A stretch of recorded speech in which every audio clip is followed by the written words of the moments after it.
Hello मित्रांनो, welcome to Crick Marathi channel. नवीन असाल तर सबस्क्राईब नक्की करा.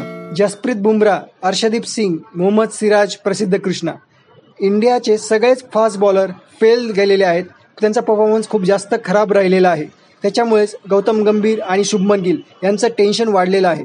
आता 20 जूनपासून इंग्लंडसोबतची टेस्ट सिरीज सुरू होणार आहे. असा जर परफॉर्मन्स असेल तर इंडिया टेस्ट सिरीज जिंकू शकेल का? आणि याच्यामुळेच अजून एक नवीन फास्ट बॉलर इंडियन टीममध्ये ॲड करण्यात आलेला आहे. टेस्ट सिरीज सुरू होण्याआधी ज्या काही प्रॅक्टिस मॅचेस झाल्या, मग ते इंग्लंड लायन्स सोबत असतील किंवा इंडिया एच्या आणि इंडियाच्या प्रॅक्टिस मॅचेस असतील, म्हणजे इंटर स्क्वॅड मॅचेस असतील, त्या प्रॅक्टिस मॅचेसमध्ये इंडियाची बॉलिंग चांगली राहिलेली नाही.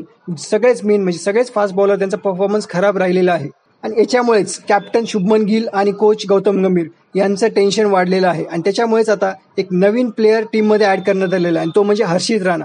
हर्षित राणाला सिलेक्ट करण्यात आलं नव्हतं. इंडियाची जी टेस्ट टीम आहे त्याच्यामध्ये सिलेक्ट करण्यात आलेलं नव्हतं. तो इंडिया ए मध्ये होता, पण त्याला आता फायनली इंडियाच्या टेस्ट टीममध्ये स्क्वॅडमध्ये ॲड करण्यात आलेला आहे. आणि कारण म्हणजे इंडियन फास्ट बॉलरचा प्रॅक्टिस मॅचेसमधील परफॉर्मन्स.